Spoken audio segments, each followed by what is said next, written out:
मध्यकालीन इतिहास पर। अब हम लोग किस पर आते हैं? मध्यकालीन इतिहास पर आते हैं। मध्यकालीन इतिहास के प्रमुख वंश देखते हैं भाई। पहला क्वेश्चन बनता है, भारत पर प्रथम मुस्लिम हमला, भारत पर प्रथम मुस्लिम हमला किसने किया था? तो भारत पर प्रथम मुस्लिम हमला, यहां पे दो क्वेश्चन है, पहला नंबर क्वेश्चन और दूसरा नंबर क्वेश्चन। तो भारत पर पहला मुस्लिम हमला किया था अरबों ने। भारत पर पहला मुस्लिम हमला किया था अरबों द्वारा, और किसने किया था? मोहम्मद बिन कासिम ने। किसने किया था? मोहम्मद बिन कासिम ने। लेकिन भारत पर पहला तुर्की हमला किसने किया था? तो भारत पर पहला तुर्की हमला अगर आपसे पूछा जाए तो भारत पर पहला तुर्की हमला किया था महमूद गजनवी ने। महमूद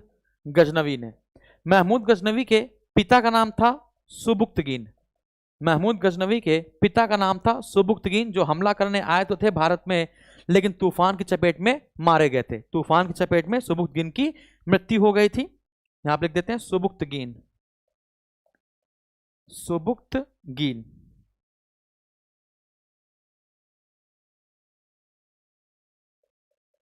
सुबुक्तगीन, कोई दिक्कत नहीं। फिर महमूद गजनवी के बाद भारत में कौन आया था? तो महमूद गजनवी के बाद आया था मोहम्मद शिहाबुद्दीन गोरी। मोहम्मद शिहाबुद्दीन गोरी कौन आया था? मोहम्मद शिहाबुद्दीन गोरी। इसने भारत में तुर्क साम्राज्य की स्थापना की।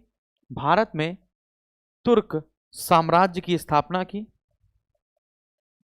तुर्क साम्राज्य की स्थापना की। और 1205 में जब इसकी मृत्यु हो गई, 1205 में जब इसकी मृत्यु हो गई, तब इसका एक गुलाम था जिसका नाम था कुतुबुद्दीन ऐबक। जिसका नाम था कुतुबुद्दीन ऐबक। फिर यहां से एक नए वंश की स्थापना हुई जिसे कहते हैं गुलाम वंश। जिसे हम लोग क्या कहते हैं बच्चा? गुलाम वंश कहते हैं। तो अब हम लोग किस पर बात करने वाले हैं? तो अब हम लोग बात करने वाले हैं गुलाम वंश पर। किस पर बात करने वाले हैं? लो ना यार, स्क्रीनशॉट कहां तुम्हें मना कर रहे हैं भाई? सर बोर्ड का कलर चेंज कर दीजिए। बेटा ऐसा होता है ना कि बोर्ड का जब कलर हम डार्क करते हैं, जब बोर्ड का कलर हम डार्क करते हैं तो सामने का जो रिफ्लेक्शन होता है, जिस पर चैट आपकी चल रही है, ब्रिजेश, आदर्श, परमवीर, गुड़िया, है ना, जिस पर आपकी बेटा चैट चल रही है, ये चैट का रिफ्लेक्शन इस पर आता है तो आपको कई अक्षर दिखाई नहीं पड़ेंगे। एकदम से रिफ्लेक्शन ज्यादा होता है, कभी कम होता है, कभी ज्यादा होता है, कभी कम होता है, ठीक है ना। इसलिए हम इसका कलर सफेद रखते हैं ताकि रिफ्लेक्शन ना आए, आपको दिखे। तो व्हाइट पर ब्लैक दिखता है, ठीक है ना। नहीं कभी कभी लाइनें ऐसे करके आने लगती हैं। अब हमारी जो चैट है वो ऐसे रखा हुआ है, नीचे ऐसे देखते हैं हम लोग चैट, ठीक है। बस यही एक पॉइंट है, कुछ नहीं है। सर इस क्लास को देखकर हंसी आती है अपेक्षा जिसमें आप पीसीएस लेवल को पढ़ाते हैं। अच्छा चलो, लेकिन अब आपके पेपर में तो यही सवाल है ना। अगला देखते हैं। तो अब देखते हैं हम लोग यहाँ पे, तो हम लोग यहाँ पर आते हैं दिल्ली सल्तनत। अब हम लोग यहाँ पर आते हैं दिल्ली सल्तनत पर। तो दिल्ली सल्तनत की बात की जाए, एक है दिल्ली सल्तनत और एक है होगा आपका मुगल काल। एक होगा दिल्ली सल्तनत और एक होगा आपका मुगल काल, ठीक है ना। तो समझते हैं क्या होगा। दिल्ली सल्तनत में आपके 5 वंश होंगे। दिल्ली सल्तनत में आपके 5 वंश होंगे। मुगल काल में आपके 17 शासक होंगे। मुगल काल में आपके 17 क्या होंगे बेटा? शासक होंगे। तो 5 वंश वो कौन से हैं इसको समझ लेते हैं। गु, खी, तू, सैलो। क्या होगा बेटा? गुखितु सैलो। नंबर 1 पर क्या होगा? गुलाम वंश। नंबर 1 पर क्या होगा? गुलाम वंश। नंबर 2 पे क्या होगा? खिलजी वंश। नंबर 3 पे क्या होगा? तुगलक वंश। फिर चौथे नंबर पे क्या होगा? सैयद वंश। बेटा मैं आपको बताऊं ना, जिसको ओवर कॉन्फिडेंस होता है वो बहुत जल्दी फेल हो जाता है। जिसको लगता है अरे यार ये तो मैं उड़ा के रख दूंगा, है ना, उड़ा के चक्कर में ही वो फेल हो जाता है। बहुत सारे बच्चे यहाँ पर ऐसे होंगे जो ओवर कॉन्फिडेंस से मार खाएंगे। बहुत सारे बच्चे यहाँ पर ऐसे होंगे जो ओवर कॉन्फिडेंस से मार खाएंगे। उनको लगता है उनको सब कुछ आता है, उनको सब कुछ आता है। लेकिन जिनको लगता है सब कुछ आता है उनको अपने दिल से पूछो सिलेक्शन हो रहा है? नहीं हो रहा ना। वो इसीलिए क्योंकि कॉन्फिडेंस तुम्हारे अंदर हद से ज्यादा आ गया है ना। तो कृपया करके इसको पढ़ेंगे। गुलाम वंश का यहाँ पे देखिए अलग अलग क्वेश्चन है। यहाँ पे क्वेश्चन बनेगा कि गुलाम वंश का संस्थापक कौन होगा और गुलाम वंश का वास्तविक संस्थापक कौन होगा। तो यहाँ पे 2 क्वेश्चन बनेंगे। तो संस्थापक होगा कुतुबुद्दीन ऐबक। संस्थापक कौन होगा? कुतुबुद्दीन ऐबक। कुतुबुद्दीन ऐबक। लेकिन वास्तविक संस्थापक आपसे पूछा जाएगा तब आपका आंसर आएगा इल्तुतमिश। तब आपका आंसर क्या आएगा? एक काम करते हैं, इसको थोड़ा सा अलग लिखते हैं, ठीक है? इसको हम लोग क्या करते हैं, इसको थोड़ा सा अलग ही लिखते हैं। चलो अब देखते हैं। तो गुलाम वंश का एक क्वेश्चन बनेगा संस्थापक कौन है, और एक बनेगा वास्तविक संस्थापक कौन है। वास्तविक संस्थापक कौन है, यहां पे दो क्वेश्चन बनेंगे। तो संस्थापक है आपका कुतुबुद्दीन ऐबक, संस्थापक है आपका कुतुबुद्दीन ऐबक, और वास्तविक संस्थापक है आपका इल्तुतमिश। वास्तविक संस्थापक है आपका इल्तुतमिश, ठीक है? अब याद रखिएगा इस गुलाम वंश का दूसरा नाम क्या है। इस गुलाम वंश को ही दास वंश, इस गुलाम वंश को ही दास वंश या मामूलक वंश के नाम से जाना जाता है। मामूलक वंश के नाम से जाना जाता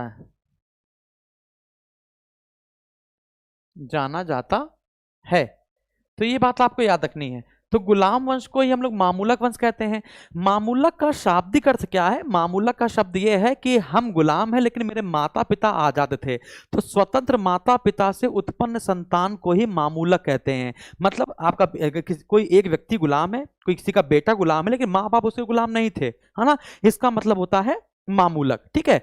इल्तुतमिश ने एक नया वंश चलाया था, उस वंश का नाम है शमशी वंश। याद रखिएगा। तो अगर आपसे पूछ दिया जाए कि शमशी वंश किसने चलाया था, तो शमशी वंश का संस्थापक था आपका कौन? इल्तुतमिश, ठीक है? अब आगे बढ़ते हैं। खिलजी वंश। खिलजी वंश का संस्थापक था जलालुद्दीन फिरोज खिलजी। खिलजी वंश का संस्थापक था जलालुद्दीन फिरोज खिलजी। खिलजी वंश का संस्थापक था जलालुद्दीन फिरोज खिलजी। तुगलक वंश का संस्थापक था जीएसटी। जीएसटी का मतलब गयासुद्दीन तुगलक। जीएसटी यानी कि गयासुद्दीन तुगलक, ठीक है ना? चलिए आगे बढ़ा जाए, आगे बढ़ा जाए भाई, आगे बढ़ते हैं, आगे बढ़ते हैं। चलो अगला देखते हैं। तो तुगलक वंश हो गया। तुगलक के बाद आएगा सैयद वंश। तुगलक के बाद आएगा सैयद वंश। सैयद वंश। तो सैयद वंश का संस्थापक कौन था? खिज्र खां। सैयद वंश का संस्थापक कौन था? खिज्र खां। ये चौथा होगा। और पांचवा होगा आपका लोधी वंश। पांचवा आपका होगा लोधी वंश। लोधी वंश का संस्थापक बहलोल लोधी।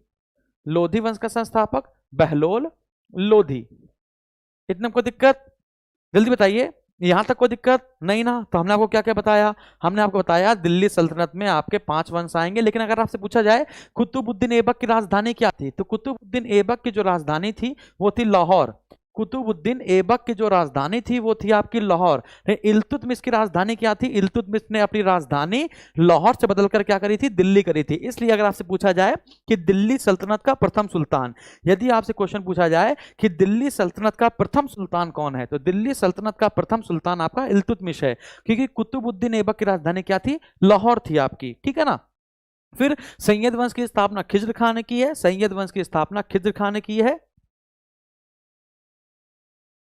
नीरज कुमार जी कह रहे हैं सर इस क्लास की पीडीएफ भेज दिया करो। भेज दिया करो नहीं, भेज दिया कीजिए, ठीक है ना? सबसे पहले तो अपनी वाणी में सुधार लाइए, वाणी में सुधार लाइए, वरना आपका जीवन ऐसे चलता रहेगा और किसी काबिल नहीं रह जाओगे, ठीक है? तो आपका जो भी बोलते हैं उस पर थोड़ा सा लहजा सीखिए। और वैसे भी हम लखनऊ के हैं, अदब के शहर के हैं, ठीक है? चलिए आगे बढ़ा जाए। तो हम लोगों ने यहां देखा, अब हम लोग बात करेंगे मुगल काल पर। अब हम लोग किस पर बात करने वाले हैं? मुगल काल पर। मैंने आपको बताया मुगल काल में, मैंने आपको बताया है कि मुगल काल में कुल कितने शासक होंगे, तो मुगल काल में 17 शासक होंगे। मुगल काल में कुल कितने शासक होंगे? चलिए लाइट चली गई है, तो लाइट चली गई तो जनरेटर चलाया गया है, ठीक है? तो स्टार्ट करते हैं।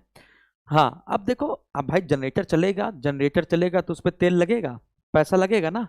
लगेगा। फिर भी हम आपको अपना पैसा लगाकर, अपनी चीजें लगाकर पढ़ा रहे हैं ना, यूट्यूब पे पढ़ा रहे हैं, फ्री में पढ़ा रहे हैं, ठीक है ना? तो आपका काम है पढ़ लो, वरना हमें क्या, हम तो लाइट चली गई बंद कर देते। बहुत सारे लोग जीवन में ऐसे मिलेंगे आपको, ठीक है? तो हम पढ़ा रहे हैं, आपको पढ़ने का मन है तो पढ़िए। हमसे आप कानून मत बताइए कि आप सर जल्दी जल्दी पढ़ाइए और जल्दी जल्दी पढ़ाइए, ठीक है ना?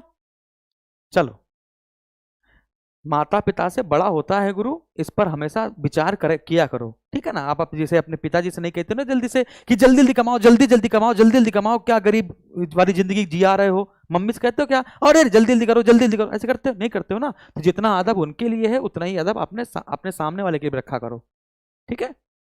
चलो, तो मुगल काल में कुल कितने शासक हैं? मुगल काल में आपके कुल 17 शासक हैं। कैसे याद करते हैं? तो मैंने आपको बताया, सूत्र मैंने आपको बताया था, भाजी सब्जी फॉर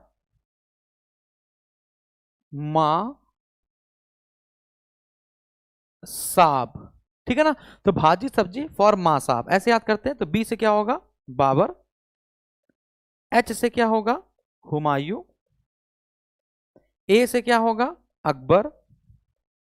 जे से क्या होगा? जहांगीर, ठीक है ना। तो बाबर, हुमायूं, अकबर, जहांगीर। तो बाबर, हुमायूं, अकबर, जहांगीर, ये 4 हो गए। इसके बाद इस वाले में आते हैं। एस से क्या होगा? शाहजहां। ए से क्या होगा?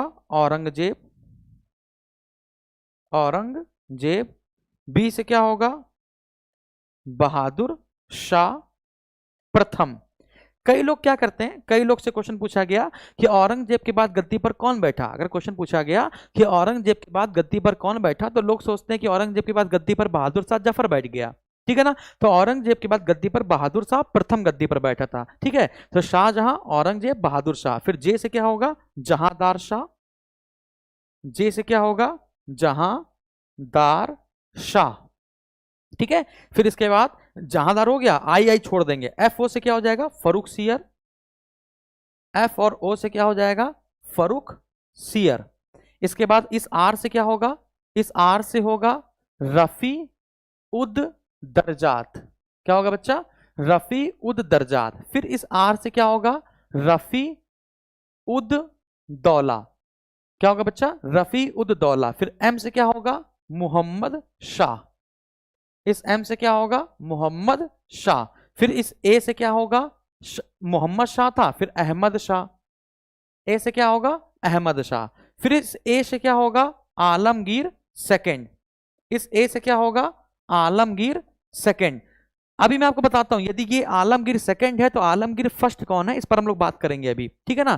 फिर ये एस ए लिखा हुआ है, ये जो एस ए लिखा हुआ है यहां पे लिखता हूं, S A double A B ऐसे लिखा हुआ है। तो ये जो एस ए लिखा हुआ है इसका मतलब होता है शाह आलम सेकंड, शाह आलम सेकंड। फिर ए जो लिखा हुआ है इसका मतलब है अकबर सेकंड, इसका मतलब है अकबर सेकंड। और फिर बी जो लिखा हुआ है इसका मतलब है बहादुर शाह सेकंड, बहादुर शाह सेकंड, ठीक है। अब इसमें से कुछ क्वेश्चन बनता है, इंपॉर्टेंट सा क्वेश्चन बनता है, बताइए इनमें से। अब हम आपसे क्वेश्चन पूछते हैं, पहले तो इसको जल्दी से देख लीजिए, फटाफट से एक बार देख लीजिए बेटा, जल्दी से फटाफट देख लो। सूत्र क्या है? भाजी सब्जी फॉर मां साहब। बी से क्या है? बाबर, हुमायूं, अकबर, जहांगीर, शाहजहां, औरंगजेब, बहादुर शाह जफर, बहादुर शाह प्रथम, Jahandar Shah, Farrukh share, रफीउद्दरजात, रफीउद्दौला, Mohammad Shah, Ahmad Shah, Alamgir second, Shah Alam, Akbar second और बहादुर शाह सेकंड। मैंने आपको बताया 17 शासक हैं। एक बार देख लेते हैं, 1 2 3 4 5 6 7 8 9 10 11, 11 3 14 और 14 3 17। क्लियर है बेटा? तो हम लोगों ने ये 17 शासक फटाफट से देख लिए। अब इससे इंपॉर्टेंट क्वेश्चन क्या बनते हैं इसको समझ लो। अब क्वेश्चन क्या इंपॉर्टेंट बनेंगे, मैं थोड़ा सा अलग कलर यूज करता हूं, इससे आपको समझ में आएगा। फरुख सियर को हम लोग घृणित कायर कहते हैं। फरुख सियर को हम लोग क्या कहते हैं बेटा? घृणित कायर कहते हैं, ठीक है। जहांदार शाह को हम लोग लंपट मूर्ख कहते हैं। जहांदार शाह को हम लोग लंपट मूर्ख कहते हैं। हमारे क्लास में भी कभी कभी बहुत सारे जहांदार शाह आ जाते हैं, ठीक है ना। अगला क्वेश्चन, औरंगजेब को हम लोग आलमगीर फर्स्ट कहते हैं, आलमगीर प्रथम, ठीक है ना, क्योंकि आलमगीर सेकंड तो एक नया राजा आएगा। तो औरंगजेब, आलमगीर ये सेकंड है तो आलमगीर फर्स्ट कौन है? तो औरंगजेब को हम लोग आलमगीर सेकंड कहते हैं। इतने में कोई दिक्कत नहीं, आगे बढ़ा जाए। फरुख सियर घृणित कायर हो गया। मोहम्मद शाह को हम लोग रंगीला कहेंगे। मोहम्मद शाह को हम लोग क्या कहेंगे बेटा? रंगीला कहेंगे, रोशन अख्तर, ठीक है ना। तो इसको हम लोग कहेंगे रंगीला। तो इतनी बात आपको समझ में आई? इतने बेटा आपको बात समझ में आई? जल्दी से बताइए। तो अगर आपसे पूछा जाए कि खुर्रम किसे कहा जाता है? खुर्रम, तो खुर्रम था आपका शाहजहां। खुर्रम कौन था बेटा? तो खुर्रम आपका शाहजहां था। इस अकबर सेकंड ने ही राम मोहन राय को राजा की उपाधि दी थी। इस अकबर सेकंड ने ही राम मोहन राय को राजा की उपाधि दी थी। राम मोहन राय को राजा की उपाधि किसने दी थी? तो अकबर सेकंड ने दी थी। राम मोहन राय को युगदूत की उपाधि किसने दी थी? तो युगदूत की उपाधि सुभाष चंद्र बोस ने दी थी। सुभाष चंद्र बोस ने दी थी। क्लियर है? तो याद रखना है आपको कि राम मोहन राय को युगदूत की उपाधि किसने दी थी? तो युगदूत की उपाधि सुभाष चंद्र बोस ने दी थी। शाहजहां ने साहिब ए किरानी की उपाधि ली थी। याद रखिएगा, क्वेश्चन आपसे पूछा जाए कि साहिब ए किरानी किसे कहा जाता है? साहिब ए किरानी किसे कहा जाता है? तो साहिब ए किरानी आपका शाहजहां को कहा जाता है। इसके बाद अगला क्वेश्चन है, सेखू बाबा कौन था? सेखू बाबा कौन था या सलीम कौन था? सेखू बाबा या सलीम कौन था? तब आपका आंसर आएगा सेखू बाबा या सलीम जहांगीर था। कौन था भैया? जहांगीर था। अगला क्वेश्चन समझिए, मेहरू निसा कौन थी? मेहरू निसा, मेहरू निसा ये असली नाम किसका था? तो नूरजहां का। तो नूरजहां का असली नाम क्या था बच्चा? तो नूरजहां का असली नाम था मेहरू निसा। कोई दिक्कत? नूरजहां का असली नाम क्या था? तो मेहरू निसा था। अगली बात समझते हैं, ठीक है? अगली बात क्या है? आरजूमंद बानो बेगम। आरजूमंद बानो बेगम, ठीक है? तो आरजूमंद बानो बेगम ये किसका नाम था? तो आरजूमंद बानो बेगम मुमताज महल का नाम था। ठीक है ना? आरजूमंद बानो बेगम ये किसका नाम था? तो मुमताज महल का नाम था। तो आपको बात समझ में आई? तो यहां से एक क्वेश्चन ये हो गया और यहां से एक क्वेश्चन ये हो गया। तो राजा राम मोहन राय को राजा की उपाधि अकबर सेकंड ने दी थी और राजा राम मोहन राय को युगदूत कहकर किसने पुकारा था? तो आपका आंसर आएगा सुभाष चंद्र बोस ने पुकारा था। और कोई क्वेश्चन? बाबर, हुमायूं, अकबर, जहांगीर, शाहजहां, औरंगजेब, बहादुर शाह। अच्छा, एक क्वेश्चन यहां से है बहादुर शाह से कि बहादुर शाह सेकंड को ही बहादुर शाह जफर कहा जाता है। बहादुर शाह जफर ने दिल्ली की तरफ से 1857 की क्रांति लड़ी थी। दिल्ली की तरफ से 1857 की क्रांति लड़ी थी। फिर अंग्रेजों ने इनको पकड़कर कहां भेज दिया था? रंगून। कहां भेज दिया था? रंगून। जब ये रंगून चले गए तब इनकी बीवी ने फोन किया और गाना गाया। कौन सा गाना गाया?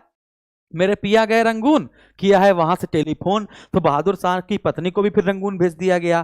तो बहादुर शाह जफर की जो मकबरा है, बहादुर शाह जफर की जो कब्र है ना, वो कहां पर है बेटा? रंगून में है। रंगून मतलब बर्मा म्यांमार में। ठीक है ना? क्या बेटा? बर्मा म्यांमार में है। नीरज कुमार जी कह रहे हैं सर इस क्लास की पीडीएफ भेज दीजिएगा। तो बेटा हमने आपको नहीं पढ़ना है। 50 बार बोल चुके हो, 50 बार कॉपी पेस्ट कर चुके हो, हम बर्दाश्त कर रहे हैं। मैं सही बता रहा हूं, तुम लोग जितने लोग देख रहे हो ना, अपने अपने फोन को खोलोगे ना, अपने अपने जब फोन को खोलोगे तो कम से कम कुछ नहीं तो 2-2 जीबी की, 2-2 जीबी, 3-3 जीबी आपकी सिर्फ पीडीएफ से भरा होगा आपका फोन। और जिंदगी में कभी भी कोई भी पीडीएफ पूरी पढ़ी नहीं होगी आज तक। ठीक है ना? बस पीडीएफ इकट्ठा करने का जो तुम्हारे अंदर चस्का चढ़ा है ना कि पीडीएफ इकट्ठा कर लो, हर कोचिंग की पीडीएफ, हर इंस्टीट्यूट की पीडीएफ तुम्हारे पास होनी चाहिए। लेकिन जिंदगी में एको पीडीएफ कभी याद नहीं करी होगी आज तक, सब पड़ी रहती है। चलो, तो पागल बादशाह बेटा हम लोग मोहम्मद बिन तुगलक को कहेंगे, वो अलग चीज है। ठीक? और हम जबकि भेज भी देते हैं पीडीएफ यार टेलीग्राम पर, फिर भी आदमी घुसा रहता है। तो इतनी बात आपको समझ में आ गई? तो यहां तक बात क्लियर है? तो हम लोगों ने इतिहास के जो प्रमुख संस्थापक थे,